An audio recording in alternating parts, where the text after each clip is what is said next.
इसके पहले आरबीआई के गवर्नर शक्तिकांत दास की प्रेस कॉन्फ्रेंस आपने देखी, किस तरह से मार्केट को बूस्ट देने की कोशिश। कल निर्मला सीतारमण ने तमाम तरह के राहत पैकेजेस का ऐलान किया। इसके अलावा प्रशासन भी मुस्तैद है। तो आप समझिए सरकार की जो जिम्मेदारी है पूरे ढंग से उसे निभाया जा रहा है, आपका ख्याल रखा जा रहा है, किसी को भी भूखा नहीं सोने देंगे सरकार की तरफ से यह आश्वस्त किया गया है। बावजूद इसके क्या आज तीसरे दिन के लॉकडाउन की तस्वीरें हैं, हम अपनी जिम्मेदारी निभा रहे हैं या नहीं, अलग अलग जगहों से तस्वीरें इंडिया न्यूज लगातार आपको दिखा रहा है। रुख कर लेते हैं गाजियाबाद का। मेरे सहयोगी जतिन वहां से जुड़े हुए हैं। जतिन, अभी फिलहाल सुबह 11 बजे की ताजा तस्वीरें दिखाइए कि अभी सड़कों पर क्या हो रहा है, क्योंकि अब दूध फल सब्जियां लेने तो लोग सुबह निकल जाते हैं और अब तक मेरे ख्याल से जो लोग सड़कों पर निकले थे वो शायद अपने घरों को वापस भी लौट गए होंगे। ताजा तस्वीरें आज सुबह से लेकर के अभी तक की क्या रही?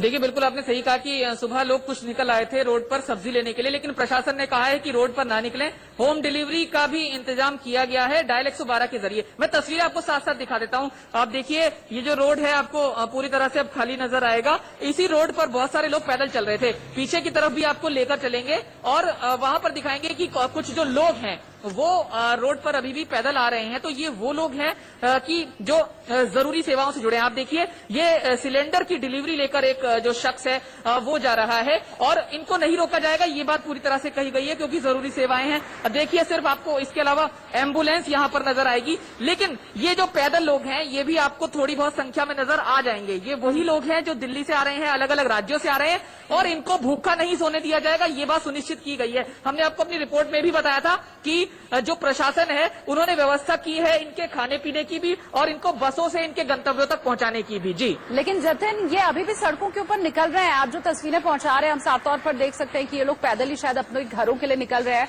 और ये लोग भी बहुत बड़ी चुनौती, बहुत बड़ी परेशानी खड़ी कर सकते हैं प्रशासन के लिए, पूरे समाज के लिए।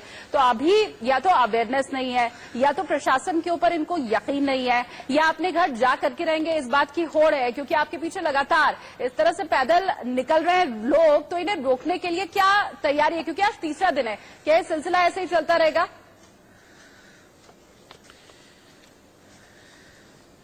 बिल्कुल, देखिए, जिम्मेदारी, चुनौती जो पुलिस प्रशासन है उसके सामने बहुत है और आप देख भी सकते हैं कि ये लोग किस तरह से जो अभी भी हैं वो जा रहे हैं। हालांकि ये अलग अलग पॉइंट से गाजियाबाद की सीमा में एंटर कर जाते हैं और फिर पैदल पहुंचते हैं, लेकिन थोड़ी थोड़ी दूरी पर जो पिकेट्स हैं, जो पुलिस मौजूद है वो इनको रोकती है, समझाती है और इनका सोशल जो डिस्टेंस है उसके मानक भी पूरे कराती है। और रात को हमने देखा था कि जिला प्रशासन के अधिकारी खुद रोड पर निकलकर इन लोगों को खाना मुहैया करा रहे थे, तो इनको समझाया भी गया है और जो बसें मुहैया कराई गई बिल्कुल इनको समझाया जा रहा है और उम्मीद हम यही कर रहे हैं कि आप कम से कम हर रोज की जो तस्वीर आएगी लॉकडाउन के बचे हुए 18-19 दिनों की, वो और ज्यादा अच्छी बेहतर रहेगी। बहुत शुक्रिया जतिन इस तमाम जानकारी के लिए। और चलिए एक बार फिर से आपको बता देते हैं कि मार्केट को बूस्ट देने के लिए, आम आदमी को राहत देने के लिए आरबीआई की तरफ से क्या नई घोषणा की गई है, कौन कौन सी वो राहत है जो आम आदमी के लिए यहाँ पर की गई है। शुरुआत रेपो रेट के साथ कर लेते हैं।